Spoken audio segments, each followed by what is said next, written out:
You know, in the world of earthquake engineering, there's this piece of software called Shake. It's been a workhorse for decades, helping us figure out how the ground will react when a quake hits. But here's the thing. At its core, it's built on a simplification that's so big, it almost feels like a secret.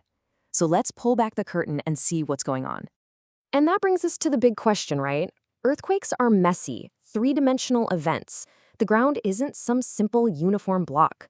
So why on earth would engineers trust a tool that boils all that complexity down to just one dimension? It sounds kind of backward, but trust me, the logic behind it is actually a brilliant lesson in smart engineering. Okay, so how does Shake pull this off? Well, its secret sauce, the entire reason it works, really boils down to one single powerful assumption. This idea is the foundation for the whole program, and it's all about how engineers decide to, well, see the ground beneath us. So here it is, the big reveal. Shake basically pretends the ground isn't a complex, messy 3D landscape. Instead, it sees it as a perfect stack of flat, even layers. Yeah, seriously. Think of it like a layer cake. And this simple, idealized picture, it's the key to the whole thing. The official term for this is a horizontally layered site.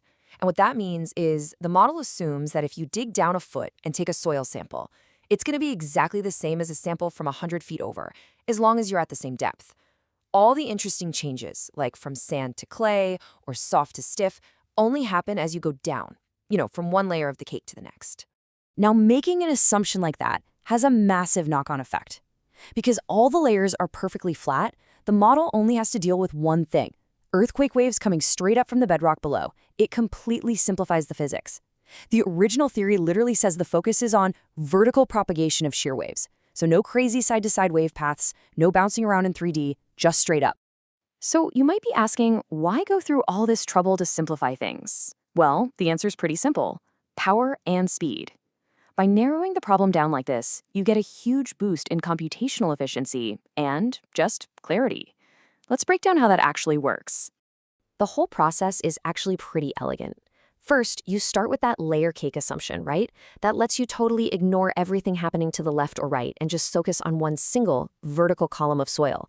And suddenly, the problem gets way, way easier. All you have to do is figure out how those earthquake waves get bigger or smaller as they travel up that one column to the surface. And just like that, a massive 3D headache becomes a totally manageable 1D problem. And this is a really important point to get. When we say Shake is 1D, we are not saying that engineers think earthquakes are simple 1D events. No way. We all know they're incredibly complex. What 1D refers to is the model of the ground.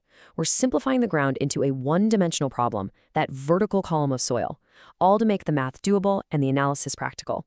But, of course, this beautiful, simple model has its limits.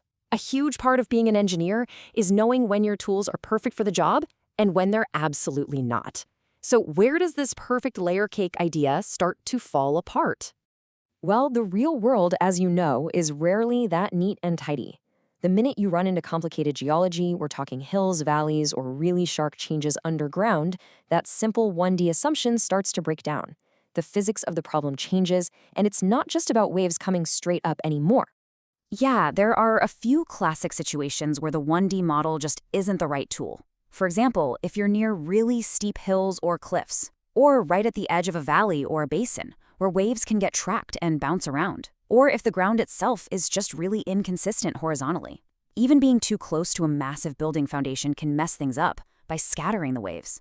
So, when engineers are up against these more complicated scenarios, they have to know when to put that 1D tool back in the toolbox and pull out something with a bit more firepower. And that's where 2D and even 3D analysis come into play. Now, these models are way more complex, they take way more computer power to run, but they're absolutely essential when you need to really understand what's happening at a site that just doesn't fit that neat, layered cake picture. So, at the end of the day, it really comes down to this. Shake and its 1D approach aren't wrong or outdated. They're just a specialized tool for a specific job. For those flat, horizontally layered sites, it's incredibly fast and effective. But for anything with complex geology or weird structures, you absolutely need to step up to a more detailed 2D or 3D tool. It's all about picking the right tool for the right job.